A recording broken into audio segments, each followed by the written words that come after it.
I'm Taylor Perry, and this is Hey Westport.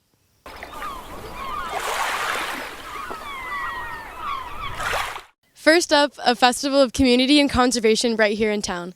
The head of Westport Town Lighting hosted its very own River Day. Let's take a look. River Day is about embracing everything that makes Westport Westport, the people, the community, the businesses, the history, and all of the animals, all of the habitats that live within Westport, and coming together and celebrating that. Westport's very own River Day took Old County Road by storm on a sunny Saturday in June. Dozens of local businesses and supporters spent the day along the water learning about the importance of the Westport River, which has come to be an essential landmark in our town. There were a variety of participants at the event whose roles show us just how important every small part plays in a wider and brighter future for this local asset. Barbara Smith from the Westport Grange, which has been a part of Westport as long as the water has, shares her insight on River Day and how the Grange, which is highly focused on community and helping your neighbor, can play another essential role in celebrating and raising awareness to the river. Another opportunity to highlight all of these wonderful organizations that are in Westport, of which the Grange is one of many, and a way for us to all get together and be more community spirited. And to honor the river, which is so central to Westport. The river obviously needs constant monitoring, and I think it's also to celebrate the Wampanoag tribe that I think spent a lot of time on this river. Not only is River Day a time for celebration, but a dedication to educating those of all ages about a primary resource in our town. Michaela Vasconcelos from the Westport River Watershed Alliance plays a part in educating the future of our town. I go into the Westport school systems and I teach the kids about the different habitats of Westport, the different animals that inhabit Westport, and what we can do to help protect all of it. It's never too early to teach our little ones on the importance of their environments and show them just how fun the education can be. River Day took this to a new level with things like hands-on demonstrations, models, and art to help our younger locals understand just why they are here and motivate the mission of protection and sanctuary. There was no shortage of creativity at the event as the grounds were filled with laughter, music, and fun for all Westporters, but still, in all the celebration came with the awareness and knowledge we all need to protect the Westport River and our growing community. Next, an event that brought together survivors and educators for an afternoon of rehabilitation, wellness, and healing. It's Stroke Buddies. Westport is making a big impact when it comes to stroke awareness. Teaming up with South Coast Hospitals Group, the first Stroke Buddies and Friends community event took place in May, and it's doing more than just educating. It's bringing neighbors together and drawing support from local leaders. It's not every day you see a state police helicopter land in front of the middle high school, but this Stroke Buddies and Friends event was no ordinary gathering. Designed to raise awareness about stroke prevention and support those living with the effects of a stroke, the event blended medical outreach with local dignitaries. Stroke Buddies and Friends is a brainchild of mine that I brought forth as a result of being a stroke survivor, and it really just emulates and it just really shows people the journey of what a stroke patient goes through, and that's kind of like why I actually founded the group. Aside from being the organizer of the event, Lisa Costa is a stroke survivor herself and still faces daily challenges. I had my stroke 3.5 years ago, so my journey has taken me 3.5 years to really get on my feet. I only recently started driving about 6 months ago. So, like I said, every challenge that you have, just because I can drive today doesn't mean that I can drive tomorrow. Our trajectory when you have a stroke doesn't keep building and building and building. We have highs and lows, and we have things that we can do on certain days and not necessarily do on other days. So that is a challenge. Local elected officials, including Senator Michael Rodrigues and Selectman Jake McGuigan, praised the grassroots efforts behind Stroke Buddies and Friends, emphasizing the need for ongoing education and funding for stroke prevention programs. Every year, $200,000 is earmarked specifically for educational program as part of the FAST campaign, which teaches people about the signs and symptoms of stroke. $200,000 is earmarked every year specifically to require stroke service hospitals and EMS agencies to report the data to the statewide registry.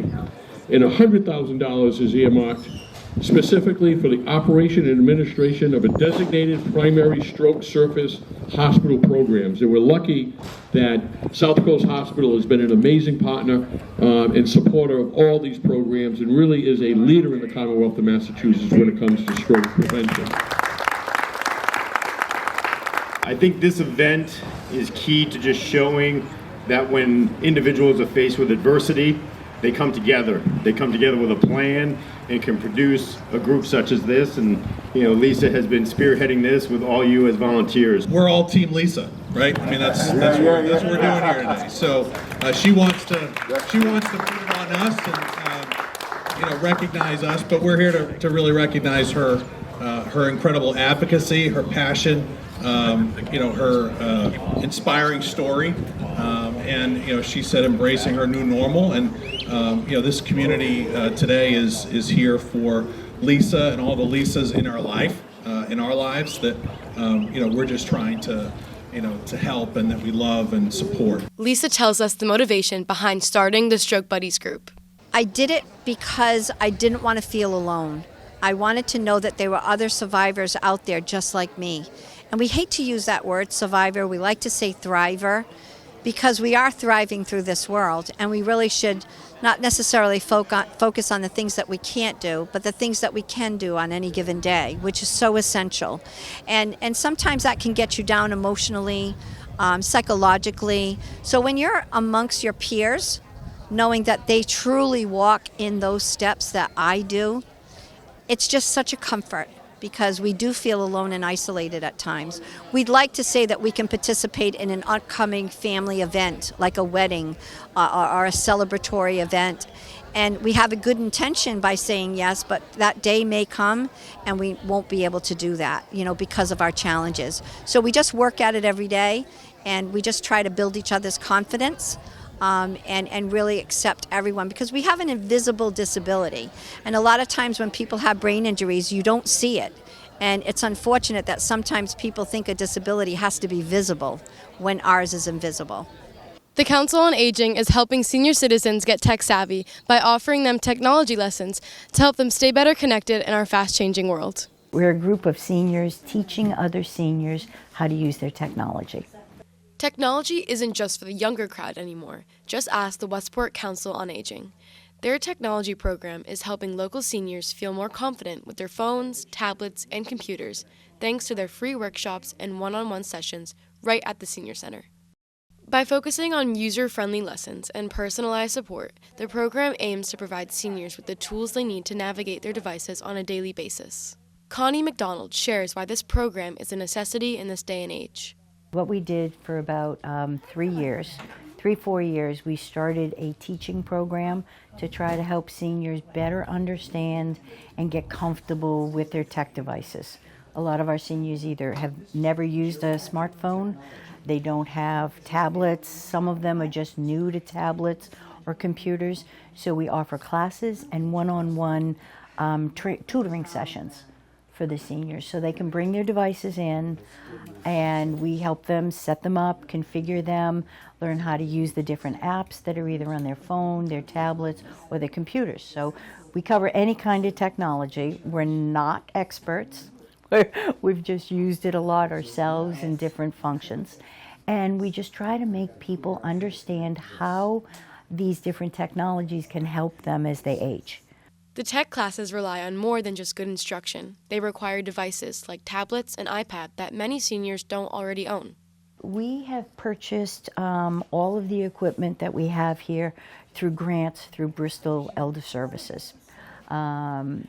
We've written, Bev, the director here, has written several grants over the past 4 years that have been able to allow us to buy 2 laptops, a MacBook, multiple tablets, both iPads and Kindles, that we allow our folks to loan out if they want to learn how to use a device and then they want to figure out what they want to buy. So it's try before you buy. Not only does the class provide knowledge, but it also enables seniors to feel comfortable learning new things in an environment full of people they can really relate to. We've got people who've been coming for 3 years. When we teach the classes, I've been teaching them for 3 years now. We get a lot of repeat people coming back, and we have a lot of fun in the class. So it is sort of a community.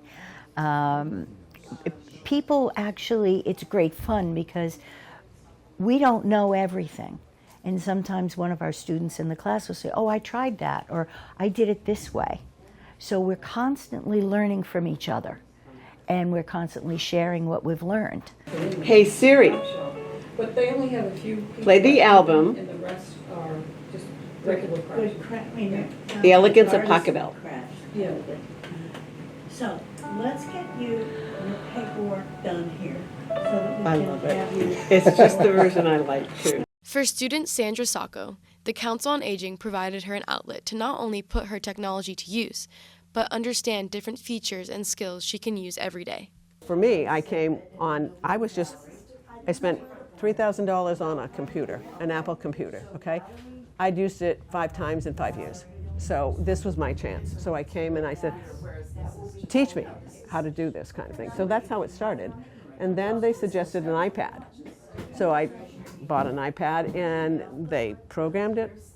I'll come in and I'll ask for information like, how do I use the library program, for books? Was going to travel, taught me how to use Apple Pay. And then now I'm dealing with both phone and another small iPod and trying to get music to play on it. So I've been, what would you call it, frequent flyer in this program. The program has set Sandy up with weekly support that has grown into a community that she can always go back to when in need. When I've come back to ask for help or something, I love the accolades that we get from the mentors. They're saying, Sandy, look at how far you've come since 3 years ago. And you forget it because you're just kind of plodding along. So I've been so grateful for this program and certainly have gained a lot from it.